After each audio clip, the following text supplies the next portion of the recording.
Il est 7 heures du matin lorsque les autorités arrivent sur site. Le mont Fortuné se situe au-dessus de Balata, à côté de la Chaumière, à Matoury. Sur place, près de 70 habitations illicites sur 2 parcelles classées en zone rouge, la plupart en tôle et en planche, certaines en dur, sur une pente escarpée fixée à flanc de montagne. Les habitants ne sont plus très nombreux sur place. Le recensement et les avertissements de l'imminence de l'évacuation en ont décidé plus d'un de partir.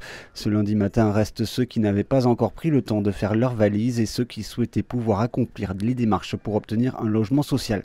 Les gendarmes, près de 80, sont positionnés sur l'ensemble du site et verrouillent les accès.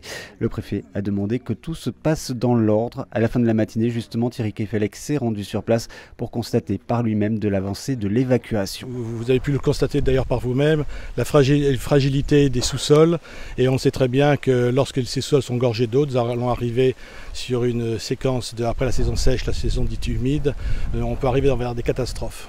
Je ne peux que rappeler la catastrophe de Cabassou, mais en même temps on peut vivre aussi celle du Venezuela actuellement, où c'est hier, le 9 octobre, actuellement le Venezuela a été touché par des glissements de terrain qui ressemblent parfaitement à ça. C'est-à-dire qu'en une journée, c'est un mois de pluie qui tombe. Donc la pluie pour nous est l'ennemi essentiel.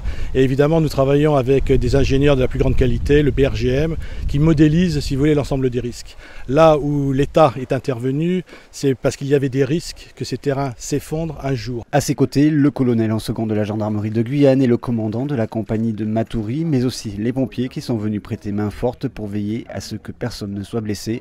Les conditions d'une telle évacuation doivent toujours être anticipées.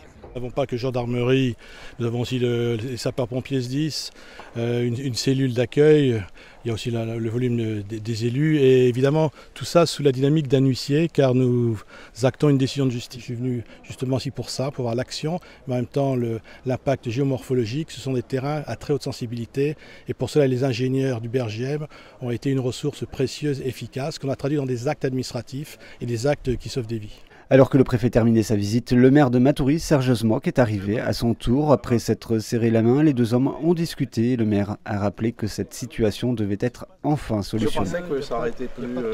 Non, pas de tension. Il y a un travail qui se fait. Les gens étaient avertis quand même depuis des années par la police, par les services techniques, je vois, sous contrôle du directeur des services techniques ici. Bon, maintenant, c'est pas... Depuis vendredi, les gens commencent à déménager. 70% des gens sont partis. Je pense que ce qui devait être fait dans les années 2000, même avant 2005, n'a pas été fait aujourd'hui. Eh bien, ça tombe sur cette municipalité. Donc nous, ce que nous avons dit, que nous sommes pour l'évacuation des personnes et surtout que ces personnes puissent avoir un logement décent. Parce que, in fine, qu'est-ce qui se passe? Les gens qui sont ici sont des personnes qui n'ont pas les moyens d'avoir du logement. Et vous savez, la nature a horreur du vide, mais les gens viennent s'installer un peu n'importe comment. Mais malheureusement, pour elles, heureusement je dirais même, heureusement, parce que nous sommes sur un site dangereux. C'est un site glissant, c'est un site dangereux. En période de pluie, si vous venez, je vous assure que c'est ahurissant, c'est vraiment effrayant. Donc aujourd'hui, j'avais ma responsabilité pénale qui était engagée, et la responsabilité aussi de la commune. Il fallait absolument que cette décision de justice soit appliquée. C'est ce que donc les services publics ont fait. Si quelques habitants des parties avoisinantes non évacuées se sont réunis avant le départ du préfet et du maire, ils ont exprimé des mécontentements. La journée s'est déroulée sans heurts et les gendarmes et agents de l'État ont finalement terminé l'évacuation dès ce lundi soir en une journée au lieu des 2 programmées.